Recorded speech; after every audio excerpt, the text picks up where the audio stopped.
We are preparing to live stream the meeting. By staying in this meeting, you consent to being live streamed. Anyone with access to the live stream can watch or share with others. Okay, so we're live. Thank you very much. Meredith. So I'll call the open session of our regular board meeting of directors for September 16th to order. And I'll begin by our land acknowledgement. We respectfully acknowledge that we are on the treaty and traditional territory of the Mississauga and Anishinaabe. We offer our gratitude to First Peoples for their care for and teachings about our earth and our relations. May we honor those teachings.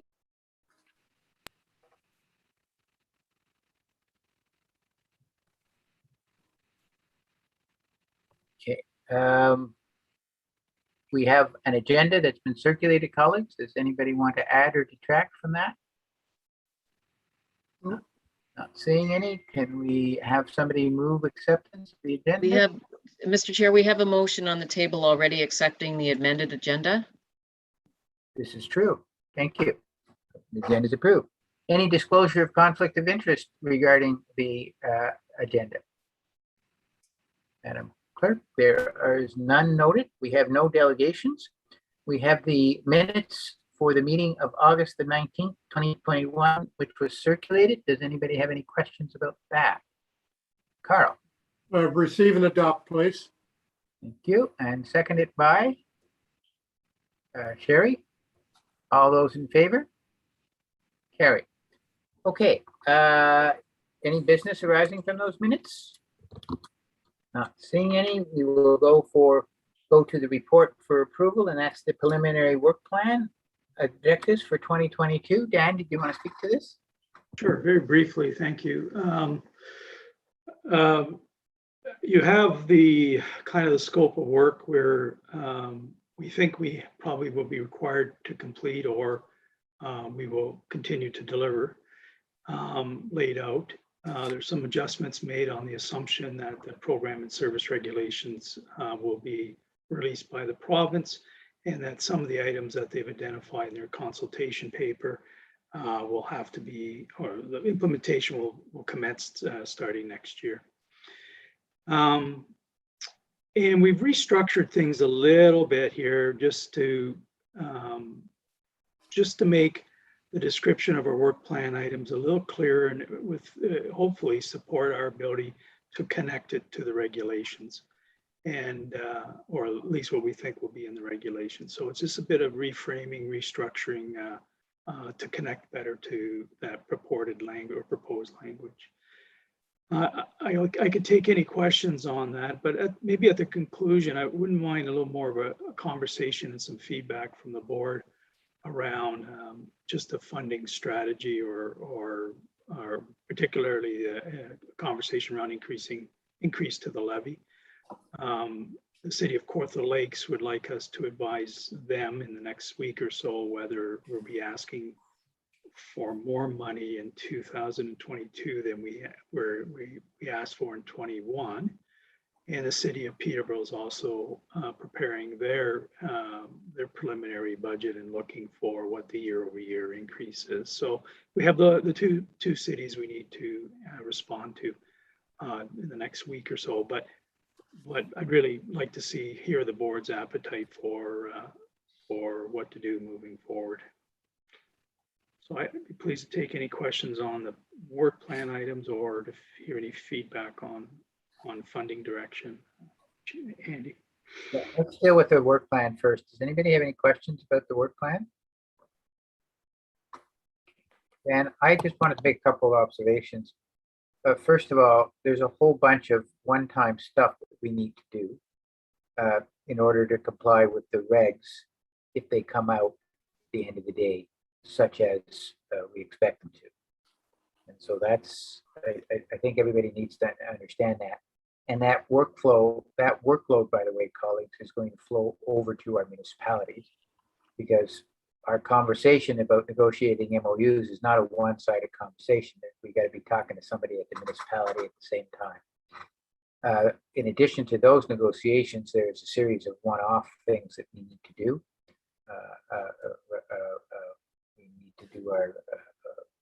We need to do a number of plans that go along with the new regulations. We've got to establish a new committee and do a number of other things that are going to use up time. One of the issues, and it really relates to Dan's second question, is that's all going to cost us money. And none of this stuff's going to happen without a cost. And there is no provision to date that I'm aware of, Dan maybe, of the province providing any kind of transition or implementation money. The expectation is that we're going to be able to do that on our own. And so on a levy discussion, we need to be cognizant that we're looking at a series of one-time costs in 2022.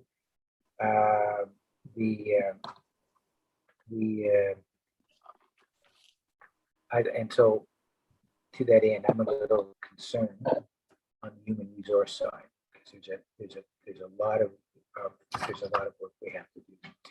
So, anyways, that was my thought about that. It's well done.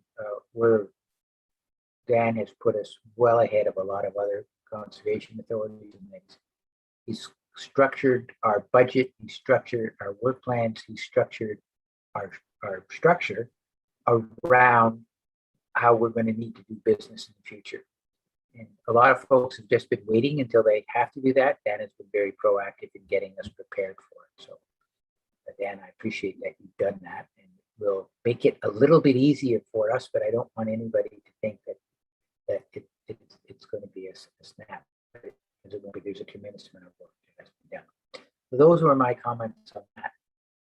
And so I open it up to the floor for any additional comments, or if anybody wants. Dan is really looking for an idea about the levy and what the appetite.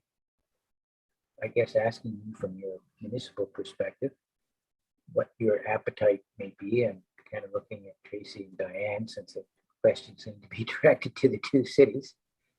And so, not to put you on the spot or anything, and clearly, obviously, we don't want our levy to be any higher than it absolutely has to be. On the other hand, we want to have a levy that's going to provide us with the funding that we need to move forward. So, Diane, I don't know whether you had a comment. I mean, I don't want to speak on behalf of council. I think there's probably some divergent views. I think certainly the representation on this board would be comfortable supporting the modest increase in levy. But again, Councillor Zippel might have some other thoughts, but I do think we know the important work that ORCA does and the really critical sort of juncture that we're at with a lot of these issues. And then also, of course, like dealing with the changes from the province and everything going on there. So I'm certainly supportive of that. But that's something that we'd have to have a bigger discussion about at budget coming up.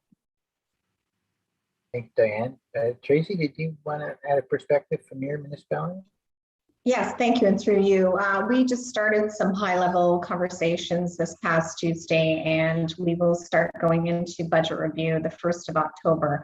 I'm not sure, I don't think a letter has been circulated. It has in past asking to remain at the same levels. Am I correct, Dan? No, not as a hard cap. It's acknowledged. What they've asked us is to advise if we're going to be seeking something above last year's. Yes. Yeah. So basically, we're just, like I said, preliminary stage, and we try to get a jump on what agencies are looking for increases, or if any agencies have, some decreases. So it's just, like I said, it's just beginning preliminary, and we're just getting going now. So. Thanks, Tracy. Other colleagues, comments about where Dan ought to be looking at when he does up a draft budget? Joe?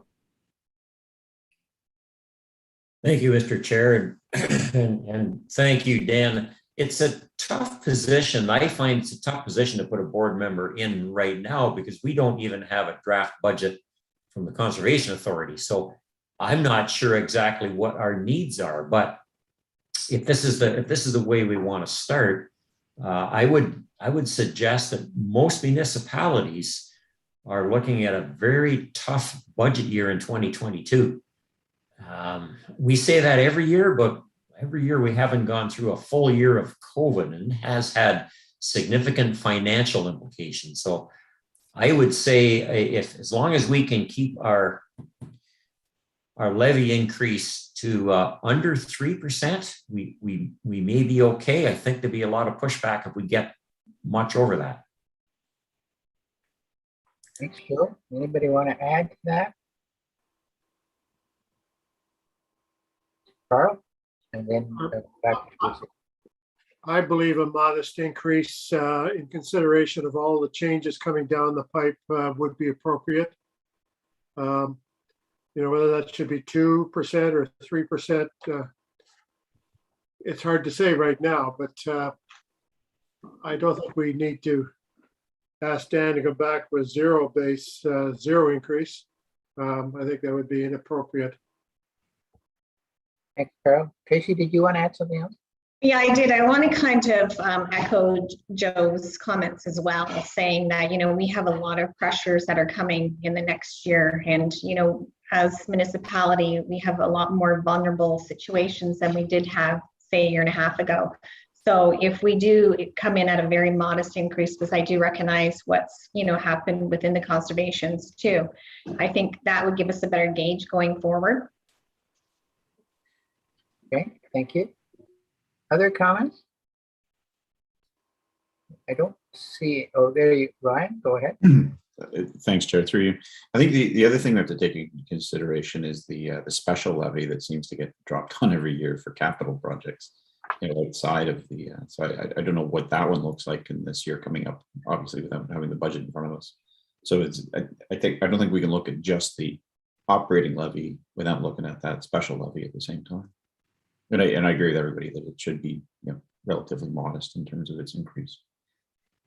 Dan, are we looking at any particular special levies for 2022? Oh, I guess I tried to speak to that in the covering report, that we don't really have any major capital repairs to our dams. Nothing really in the, you know, the 3 to 5 year horizon now. 5 to 10 years from now, we'll have to think about what to do with the concrete rehabilitation project at both Lang and Hope. Both of those dams actually power mills. And I don't think we have a strong argument to say that they're actually flood control structures. So because of that, we might not be able to levy for those repairs at that time. And it'll be going around and asking everyone to chip in some way, or chip in for their decommissioning. So that's a big fine, you know, that's a financial risk on the horizon that could be difficult to manage depending on what these new regulations say. Now, one of the things we were looking to do starting next year is that everyone, if you're a benefiting municipality, you paid 90% of a special levy. If you were a non-benefiting, you contributed to the 10%.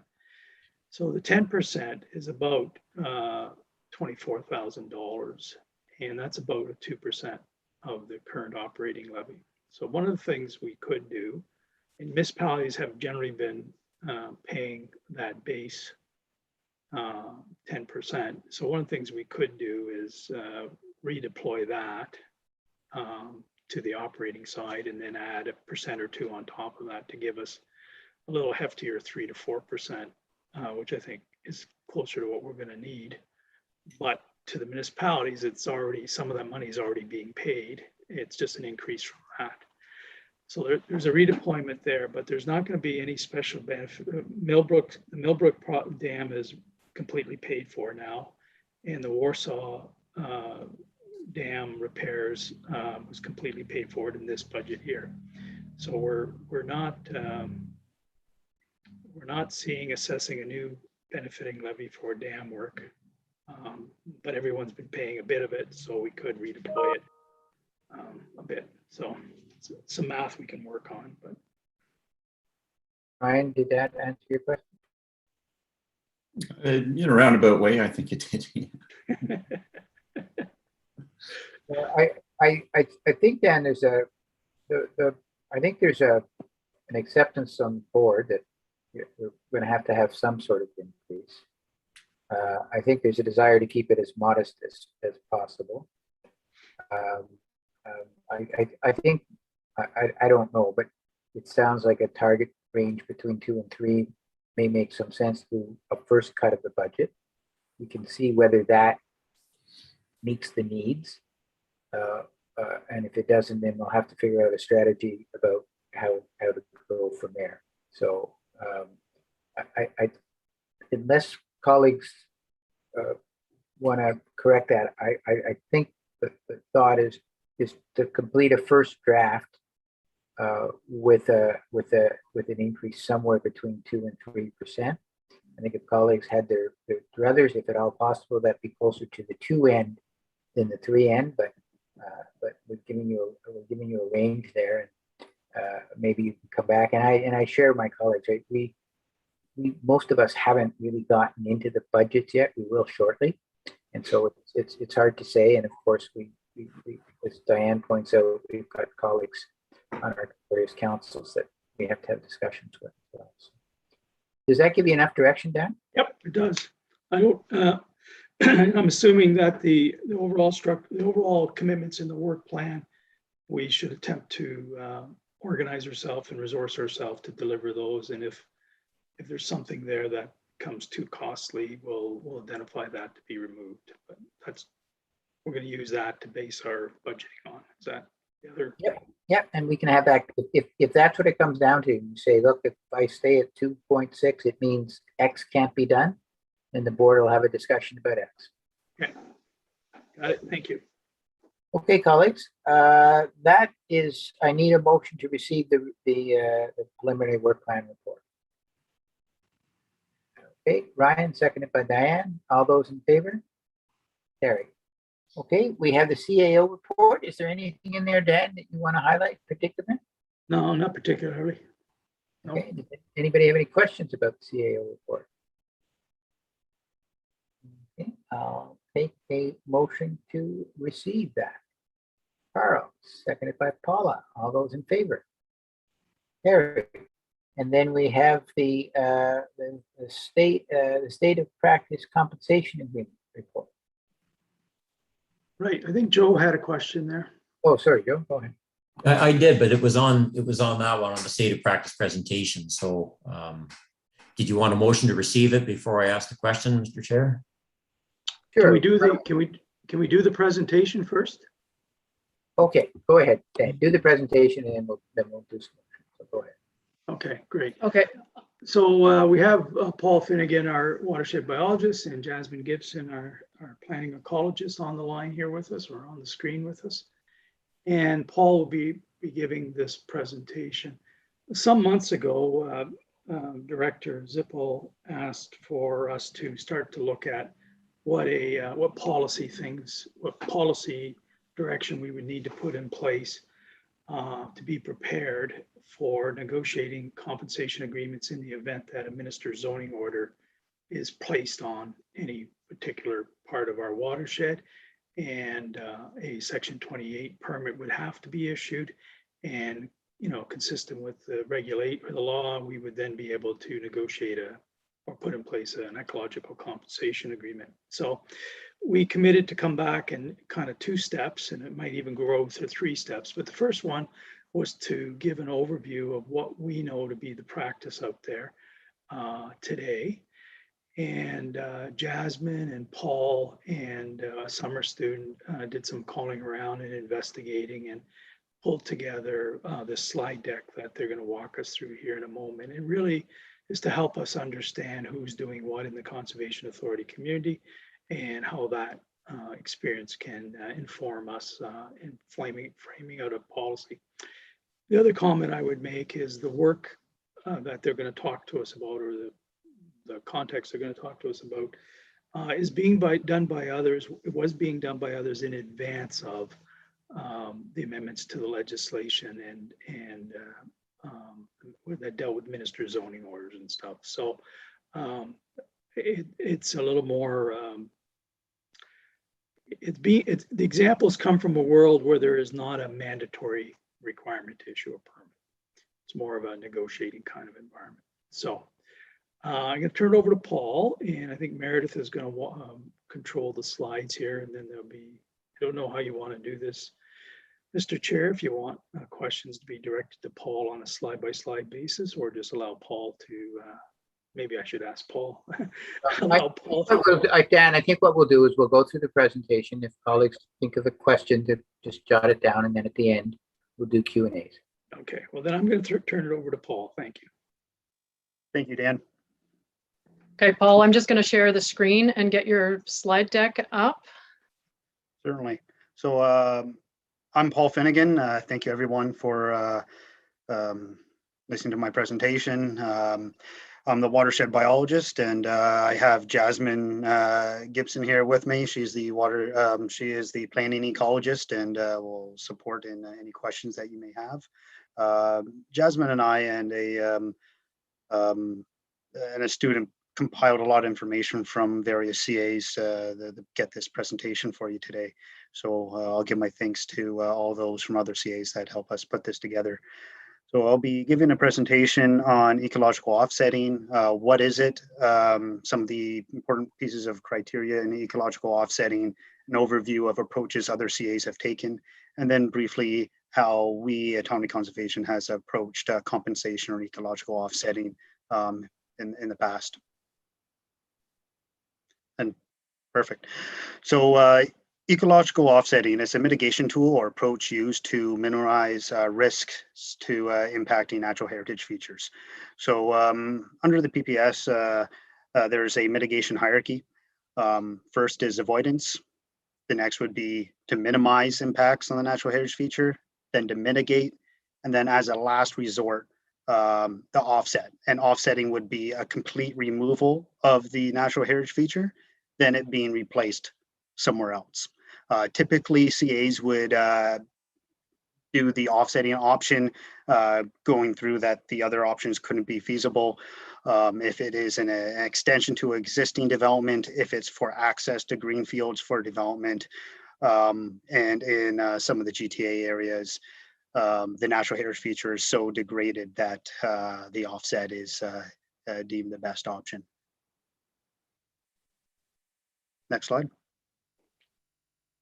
So to this minister zoning order, an MZO essentially skips this mitigation hierarchy. So you don't have to, well, the consideration for avoidance, minimization, or mitigation doesn't occur through the planning process, and you go straight to the feature offsetting. When an MZO is issued, the CA must grant a permit. However, we put conditions on those permits. Other CAs have applied ecological offsetting strategy principles, often summarized in an internal policy document to help guide what these conditions would look like. Finally, when a permission is issued under Section 28, these conditions are incorporated into an agreement with the permit holder. So just to go over what would be in some of these, some things to consider in for the conditions and what has what's needed in ecological offsetting. One of the big pieces is quantifying the area of loss. So this is characterizing the natural heritage feature to be removed. This is a very important piece. If it's not characterized correctly in the beginning, then it increases the risk that we're not going to replicate those ecological and hydrological functions of that feature with the offsetting project. Secondly is to calculate the area of gain. So somehow quantifying the benefits of the new feature to be created. Both these two pieces, quantifying the loss and quantifying the gain, are critical in terms of meeting compensation ratios. So if it's a 1-to-1, 1-to-2, or 1-to-3 compensation ratio, you have to demonstrate that you met that, and you can only do that by quantifying the loss and quantifying the gain. A lot of times the quantification of loss is a multi-season or multi-year initiative to account for annual variation and seasonality of that natural heritage feature. So it's quite involved. Then lastly would be effectiveness monitoring, where there would be performance measures tacked onto these offsetting projects, and contingencies if they are not met to supplement. Now, a lot of failures in offsetting projects have to do with number one, quantifying a loss not being done adequately. To be able to replicate a natural heritage feature, you really need to know what was there before you remove it. So that's some advice that we got from other CAs, is to put a lot of effort and thought and care into characterizing that feature and how it provides the hydrological function and ecological function before its removal, so we can replicate it adequately in an offsetting strategy. Next slide. So I mentioned ratios. Ratios vary between conservation authorities. Most conservation authorities use the principle of net gain, so using 2 or 3 to 1 ratios. However, some of the CAs mentioned that they use a 1-to-1 ratio using the principle of no net loss, and 1-to-1 ratios are typically within CAs closer to the GTA, where there are a lot of environmental constraints and it's not feasible to conduct 2-to-1 or 3-to-1 compensation projects. Just to give you an idea of the cost of offsetting, so these are real numbers used from a neighboring CA project. So this is 1 hectare compensation for a wetland, upwards to 100,000 for that 1 hectare. And this does not include the costs for baseline monitoring or post-monitoring programs. So just to give you an idea that these offsetting projects are quite complex, can take quite long between baseline implementation and then post-monitoring, and can be fairly expensive and involved. So these are the recommendations that were given to us if we were to create an internal policy for compensation ecological offsetting. So having something of why we're doing it. So any prerequisites to how we get through the avoidance, minimalization, mitigation, then finally to the offsetting mitigation tool. Or in the case of a MZO, it goes straight to offsetting. So how do we get to the offsetting point? And then another piece of criteria is what? So how we what compensation ratio we use, and guidelines on how we calculate the area of loss, and guidelines on how we calculate the areas of gain to demonstrate that we met the compensation ratio. Where, so geological location of the replaced natural heritage feature. So guidelines on whether it has to be attached in close proximity. Is there consideration to have it off-site versus on-site? These are criteria that are quite important. So the who is a very careful consideration that you'd have to make in a policy document. It's either proponent-driven or cash in lieu, and I'm going to go further in detail in the next slide on that one. Then finally, how is it done? So administration, outlining roles and responsibilities for all parties involved, duration and timelines, and the use of contingency funds. So I mentioned who. So who manages the project through the baseline monitoring, implementation, and effectiveness monitoring, and developing the strategy. So the preferred solution from almost all CAs was proponent-led. So the proponent would be responsible for all costs, lands and securities, everything to do with the project. The other option is cash in lieu, where the proponent provides a lump sum to a third party, often the CA, but it could be Ducks Unlimited, OFAH, Ontario Nature, for example, and they do they implement and do the monitoring. Some concerns around the cash in lieu is calculating what that fund would be, organizational limits in terms of physical resources, but also staffing resources. And then also that third party would have liabilities for the project in terms of contingency funds and meeting performance measures of compensation ratios. There's also a combined approach that has been used where there's a cash in lieu there's a cash in lieu component, whether it be the monitoring or the implementation, and then the other components are proponent led. So all things to consider when drawing up an internal policy. Next slide. So our experience to date, our experience is fairly limited in terms of compensation and offsetting projects.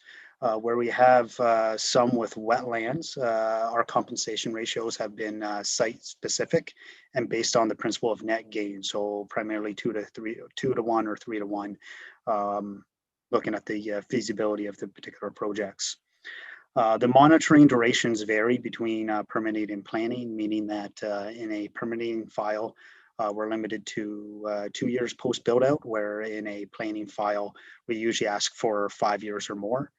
And then in terms of performance measures that we often use with our limited experience in compensation and ecological offsetting is a 80% success rate. So using wetlands as a prime example, any of the plant material that fail or there's mortality, anything under 80%, we would use contingencies to refine the design and provide supplemental plantings to reach that 80%. We have very few examples of stream realignment in our jurisdiction. Often we find opportunities for avoidance, minimalization, or mitigation in the hierarchy. However, where we do or where we have permitted watercourse realignment projects, we've applied natural channel design. Ultimately, we aim to ensure loss of natural heritage features within watershed are met with an equal or greater gain in value or function. And just an overview, an ecological offsetting policy provides consistency of conditions that are all board approved, streamlines the process, improves transparency with all parties, municipalities, conservation authority, and proponents, all while adopting best management practices and industry standards, which align with us being leaders in the region and enhancing the conservation, protection, enhancement of the natural environment. Thank you. Thank you, Bob. Colleagues, I know, Joe, that you wanted to make the comment, so why don't we start with you? Thank you, Mr. Chair. Actually, Paul answered my question during the presentation, so I don't need to ask it. I thank you for that, Paul, and the other board members probably do too. So thank you. Thank you, Joe. Other questions? Councillor Zippo, Kim. And thank you for your presentation, Paul, and all the work that you and Jasmine and the student did on this. It's really helpful. And looking at the official plan, as we're starting with Peterborough, we use the word in our natural heritage system, compensation, a lot.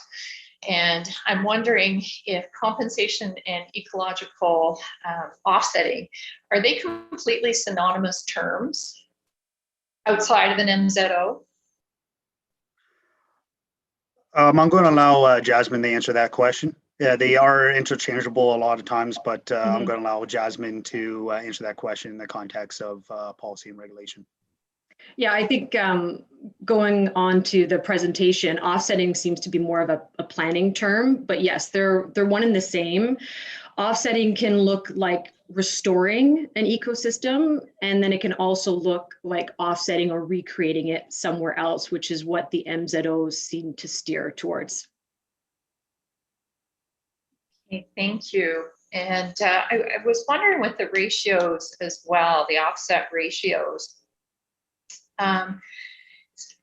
So you said they might be based on land, but are they also based on natural heritage features where your offset might be more for say a higher or more important function within a watershed where something is more rare than something else, say a fen versus a hemi-marsh if it was a wetland?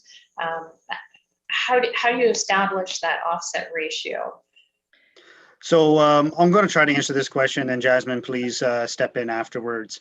Most CAs try to use the 3 to 2 to 1, just because typically when you're trying to duplicate a natural heritage feature, it's hard to do the job that nature does. It's very hard to replicate. So by doing a 2 or 3 to 1, you are increasing the chance that you're going to replicate that hydrological and ecological function that the removed feature provided us.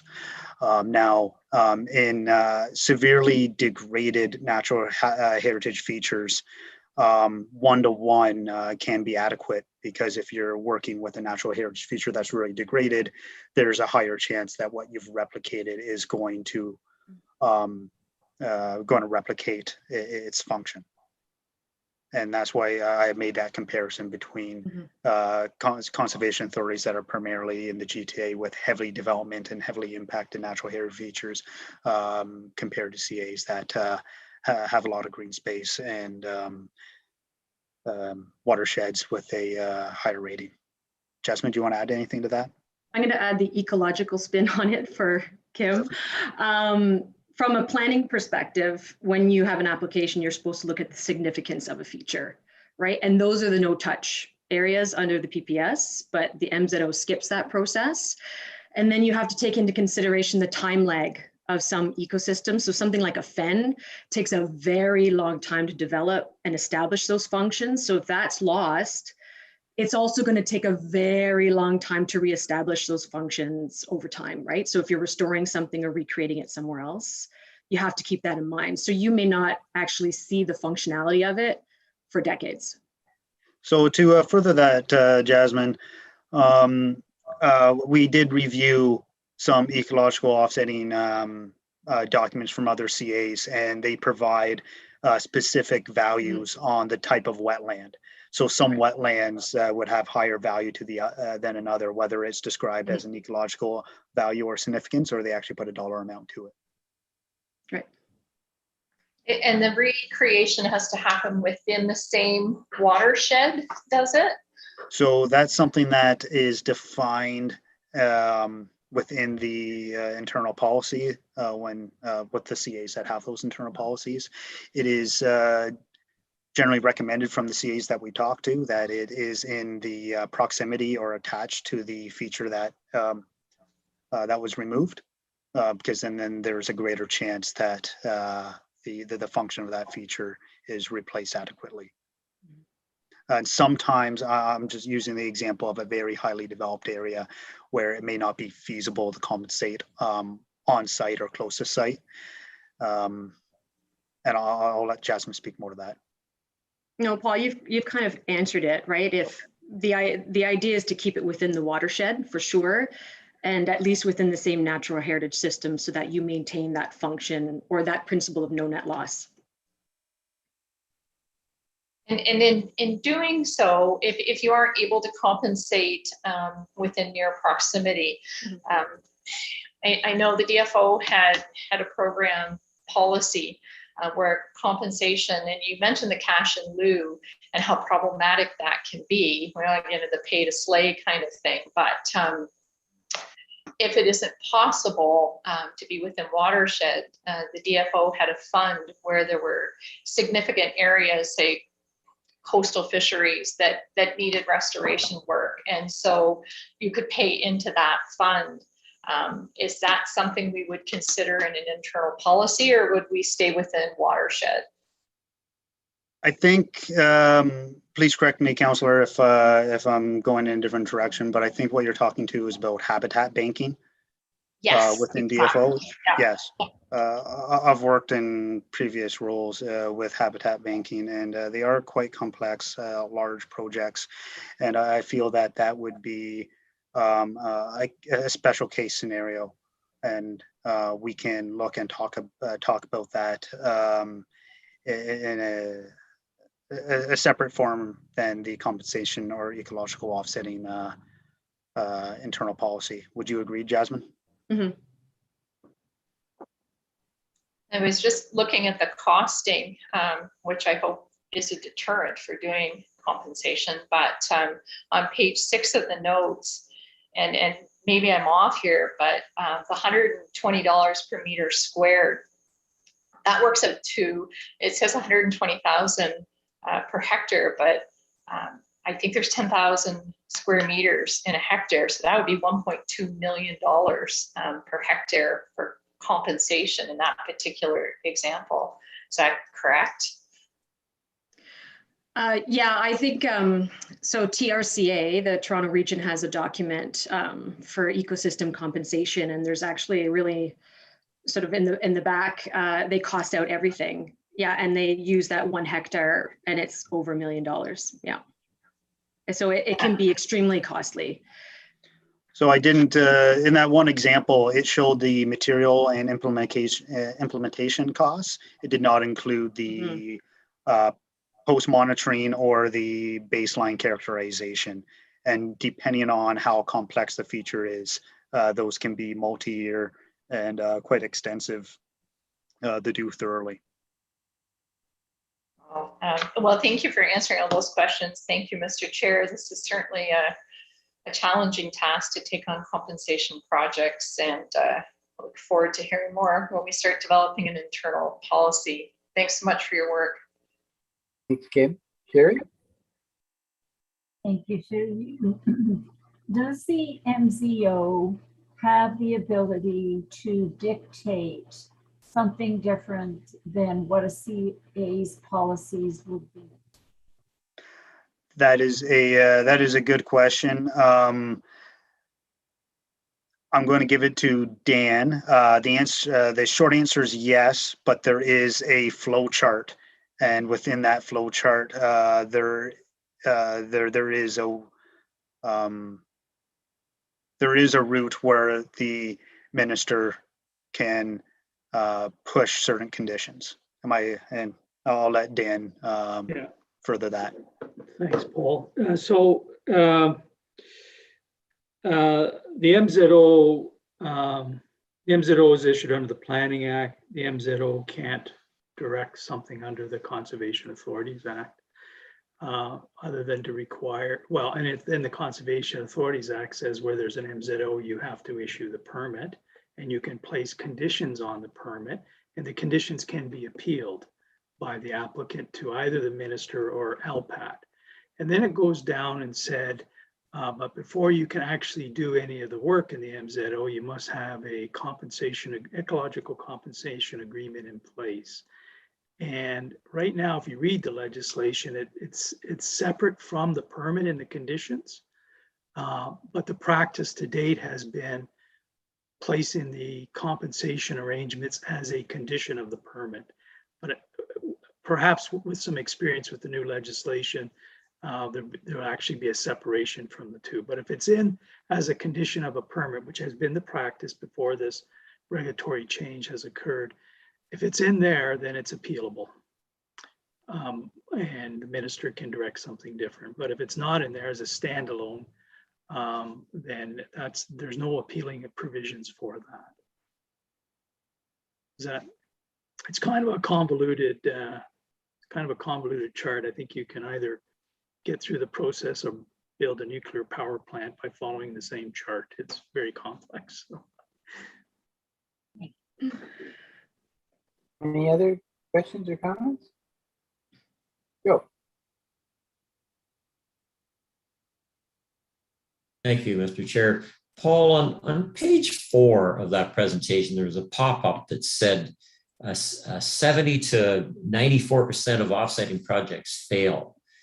But it seems to me that it must take quite some time before you can determine whether or not the offsetting project has indeed failed, depending upon the complexity of it and the type of a project it was. I mean, in some cases, this could be years or decades to know whether it's functioning as intended or not. Is that correct? I generally agree with you there. That stat came from a peer edited journal where I'm pretty sure it's Conservation Authority led, where they looked at historical projects, and not to go into the details of how they got that figure, but ultimately there was a lot of failed projects, and ultimately it was due to the fact that the feature being removed, offset, wasn't characterized adequately, even though they used best management practices, they used industry standards. So the project itself was a really good project. However, it did not replicate the function of the natural heritage feature because there wasn't enough known about that natural heritage feature before it was removed. I hope that answers your question, but yes, it is very difficult to assess a pass or fail on these items. That's why the post monitoring, the effectiveness monitoring is at minimum 5 years, but I would agree sometimes that 5 years is not enough. Doesn't give it enough time to replicate the function. Okay. Anything else? Carl? Yes, thank you. And thank you for all the work that's gone into this. A lot of detail.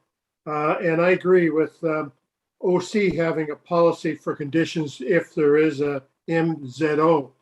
The only, I guess from time to time, we're going to get a very unique project.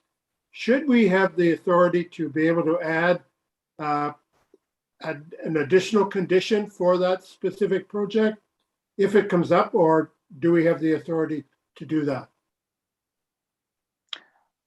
I might give that to Dan to answer. I think that, I think that we'll probably give you we'll give the board options on deciding that.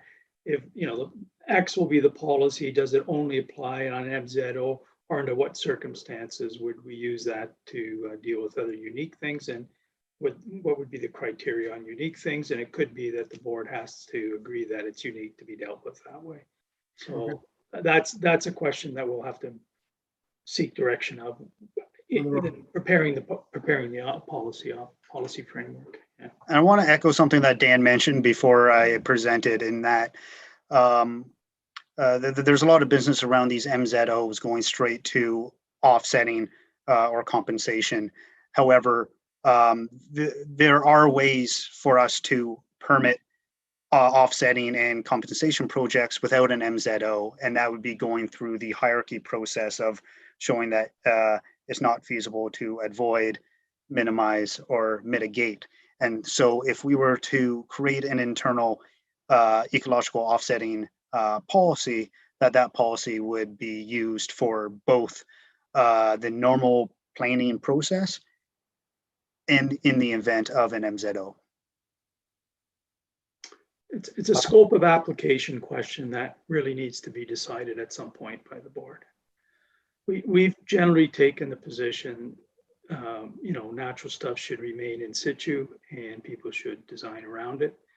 And occasionally we get people that do work out there and damage wetlands without a permit, and we have to restore.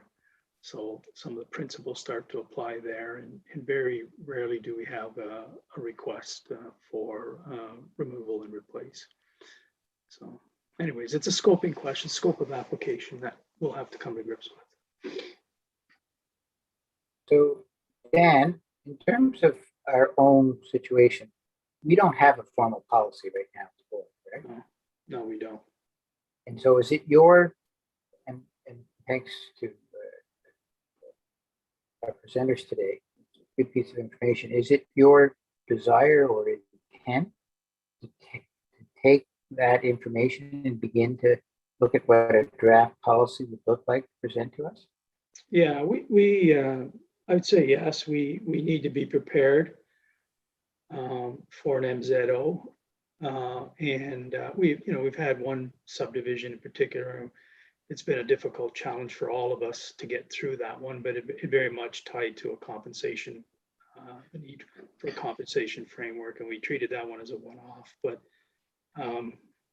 I at some point, here's a thesis or hypothesis, at some point in the future, we're going to probably see an increase for compensation, the ability to use compensation. And people are just going to mentally think, well, if I could do it in MZO, why can't I do it here? And so we're going to be up against that. You open the floodgates on one side, the other side will gradually be opened a bit. So we're going to have to deal with it. This is on the horizon for us. And we just have to deal with it. We've tried to keep the lid on it as best we could. We've had to deal with some compensation stuff around basically unauthorized activities, failure to have a permit, and I think we're going to see increasing pressure to deal with this. So we need to be a little more rigorous than we've been. So without, trying to cast this in concrete, maybe just cast it in a little mud. Is there sort of a bit of a time frame when you think you can come back with a draft policy for the board to begin to look at it? I think we committed to taking this on in a two-step process. One is this presentation, the other is to return for a conversation on direction. I think it's probably a three-step process, but the next step would be here are the 5 or 10 threshold questions.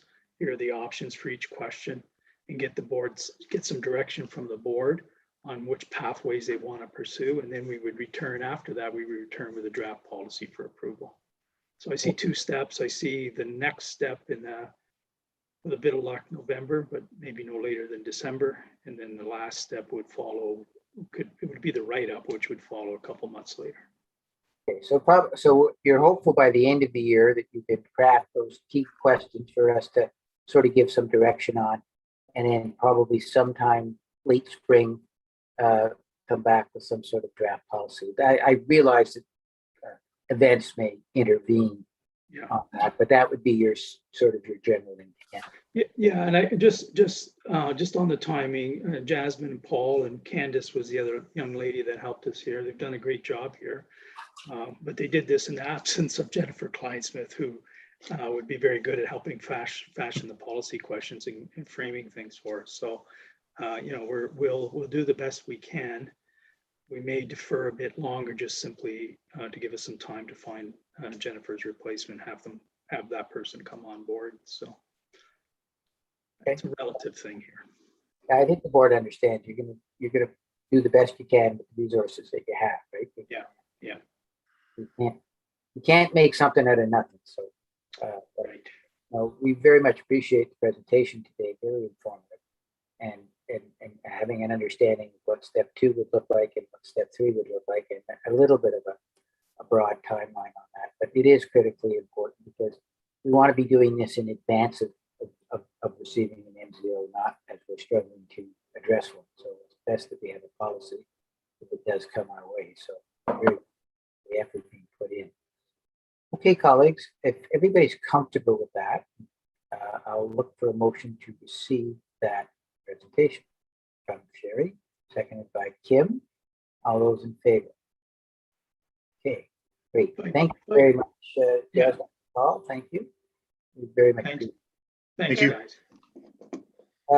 We just have one other item of business. We have our correspondence and media coverage. There's correspondence and media in there. Did anybody have any questions about either one of those packages? Kim.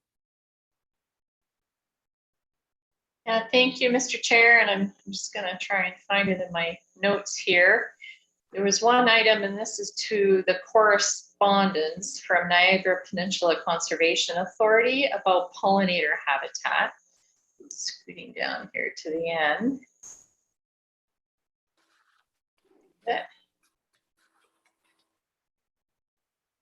With me.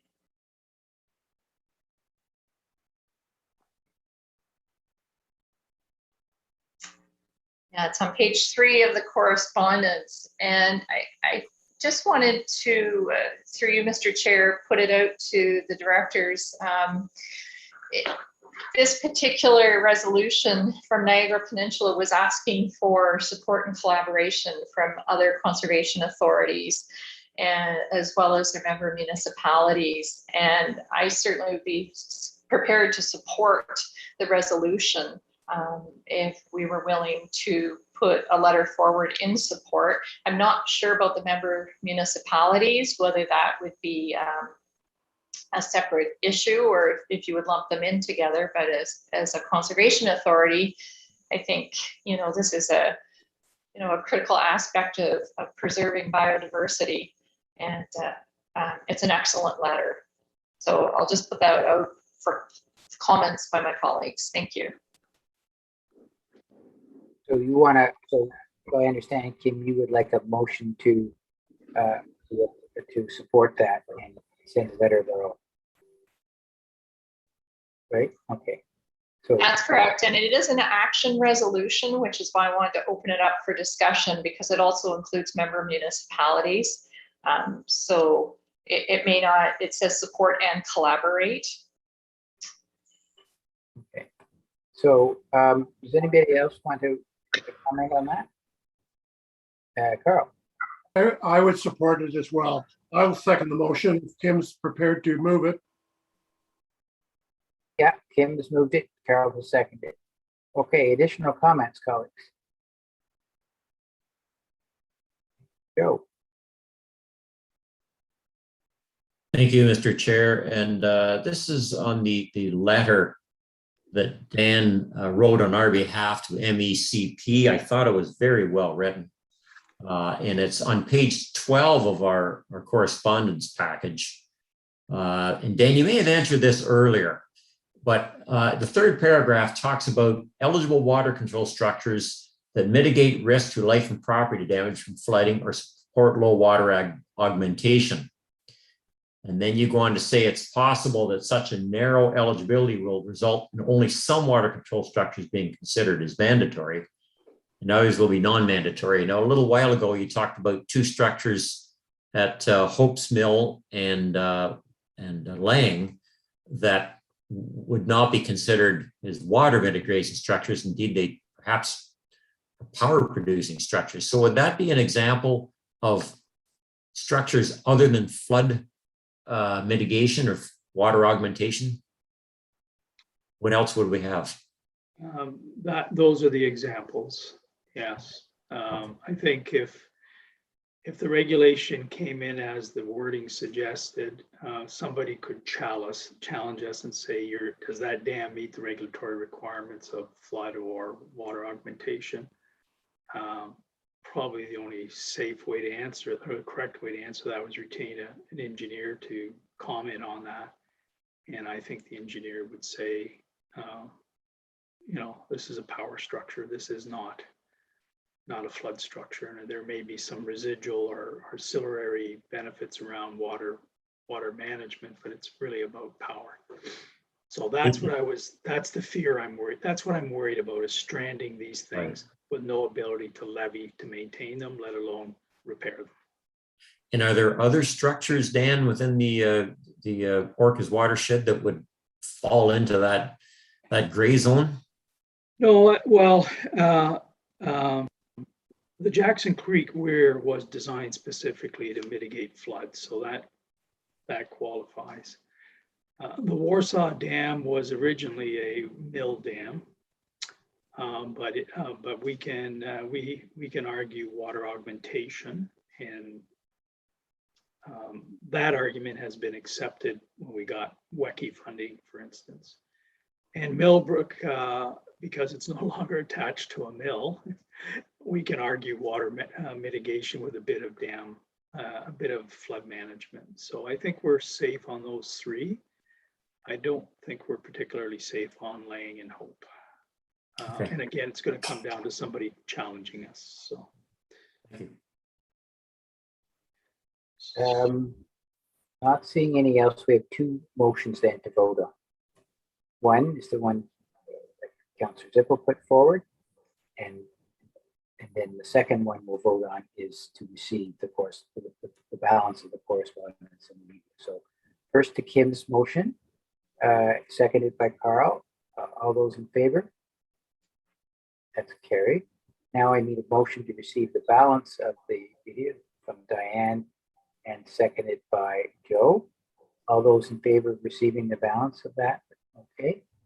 And that, colleague, takes us to open forum. Is there anything anybody wants to bring up? Not seeing any. I'll note that we have on not this Monday, is it this Monday or the 28th? We have council, Conservation Authority Council. There we go, September 27th. And our next Board of Directors meeting is October 21st. And at the same time, we'll be doing source water protection. Oh, colleagues, thank you very much. That was a great discussion on a number of items. So very much appreciate everybody being part of that. And so I'll look for a motion to adjourn. Nobody wants to adjourn? Okay, Tracy? And Ryan, all those in favor? Okay, colleagues, thanks a lot and have a good evening. And Thank you. bye-bye. Thanks. Have a good night. All right.